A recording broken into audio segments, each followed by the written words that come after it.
완강한 마음을 내려놓고 겸손하라. 완강한 마음을 내려놓고 겸손하라는 제목으로 함께 은혜를 나누고자 합니다. 출애굽기 초반부 그 애굽에서 있었던 10가지 재앙을 보면 참 안타까운 마음이 듭니다. 애굽 왕 바로 이 지도자 한 사람이 완강한 마음을 꺾지 않을 때, 그것도 감히 하나님 앞에서 꺾지 않을 때 얼마나 비극적인 결과가 초래되는가를 우리는 보게 됩니다. 애굽 백성들이 고통을 받았습니다. 극심한 고통을 받았죠. 바로왕 자신의 맏아들까지 잃어버리는 끔찍한 일을 당했습니다. 심지어 자신조차도 자신이 자랑하는 애굽의 정예병이 홍해 바닷속에 수장당하는 일을 겪게 되었다는 것이 얼마나 비극적인 일입니까? 그 일이 어떻게 일어났다고 말씀합니까?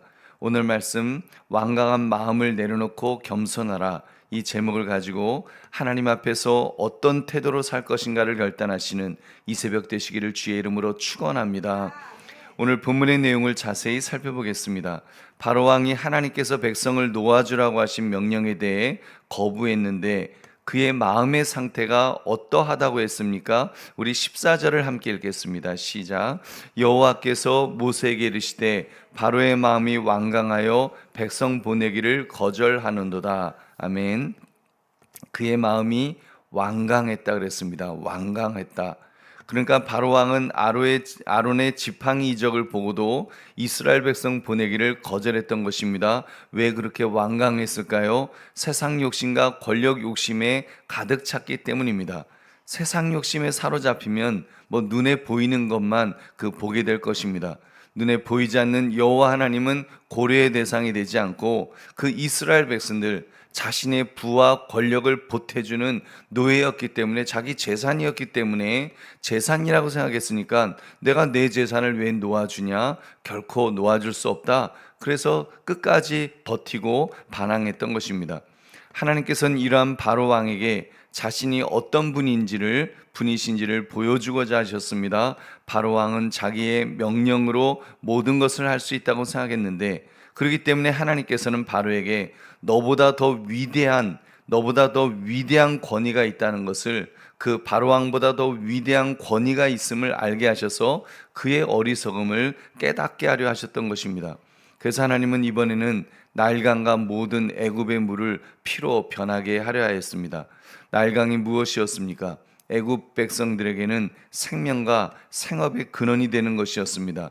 우상 숭배의 대상이 되는 절대적인 존재가 나일강이었습니다. 그래서 이제 모세와 아론이 하나님의 명령대로 지팡이로 나일강을 쳤습니다. 어떻게 되었다고 했습니까? 우리 20절 21절 함께 읽겠습니다. 시작. 모세와 아론이 여호와께서 명령하신 대로 행하여 바로와 그의 신하의 목전에서 지팡이를 들어 나일강을 치니 그 물이 다 피로 변하고 나일강의 고기가 죽고 그 물에서는 악취가 나니 애굽 사람들이 나일강 물을 마시지 못하며 애굽 온 땅에는 피가 있으나, 지금 엄청난 일이 벌어졌습니다. 나일강이 피로 변했다고 말합니다. 그래서 모든 물고기들이 막 죽고 악취가 나고 그 물을 마실 수 없게 그렇게 된 것입니다.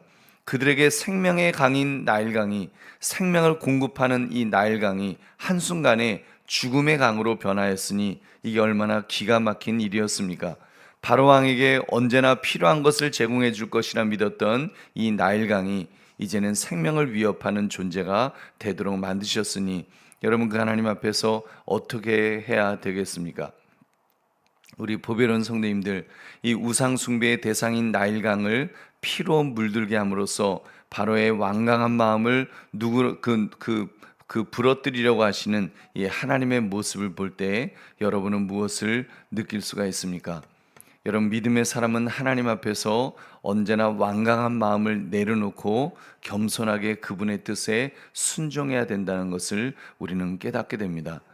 여러분, 제가 드리는 이야기가 있습니다. 다소 우스갯소리로 들리시겠지만, 맞기 전에 잘하자, 우리 매 맞기 전에 잘하자. 여러분, 저는 이 이야기를 굉장히 좋아합니다.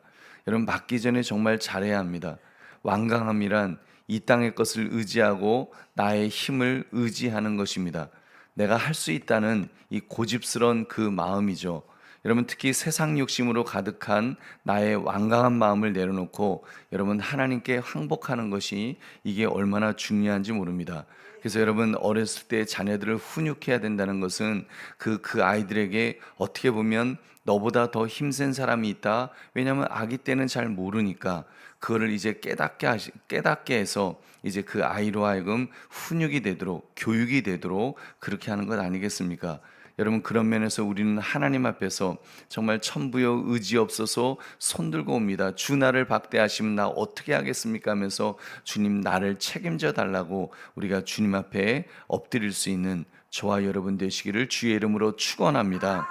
우리 보배로운 성도님들 오늘 말씀을 나의 삶에 적용해 봅시다. 여러분은 살아오면서 바로왕과 같이 하나님 앞에서 완강하게 이 고집을 부렸던 적이 있다면 여러분 언제이셨습니까? 우리가 몇 가지를 생각해 볼 수 있을 것 같습니다.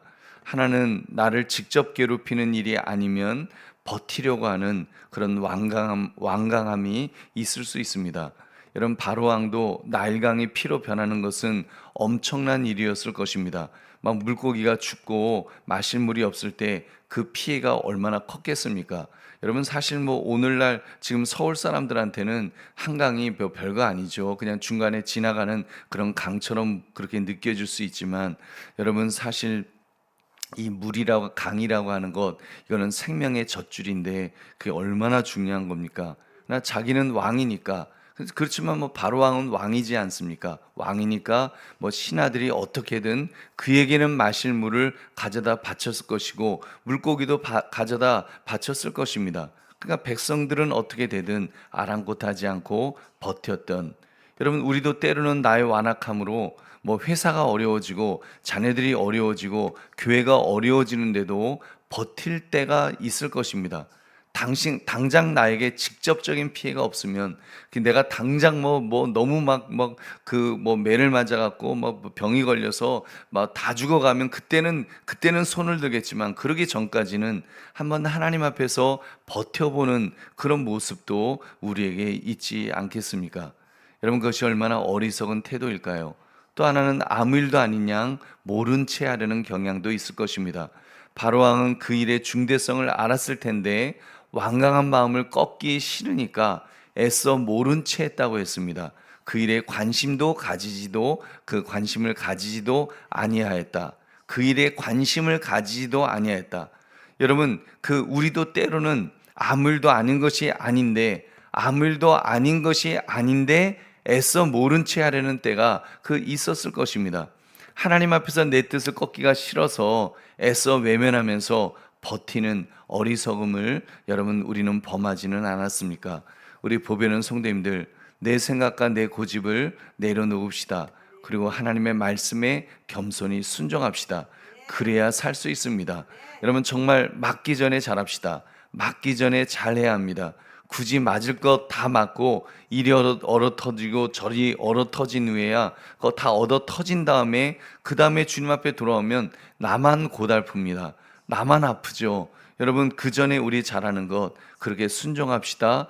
주의 말씀 앞에 늘 순종하는 저와 여러분 되시기를 바랍니다. 그러므로 완강한 마음을 내려놓고 겸손하라. 이 제목처럼 하나님 앞에서 다 내려놓고 언제나 겸손히 순종할 수 있는 저와 여러분 되시기를 주님의 이름으로 축원합니다. 우리 함께 기도하겠습니다. 오늘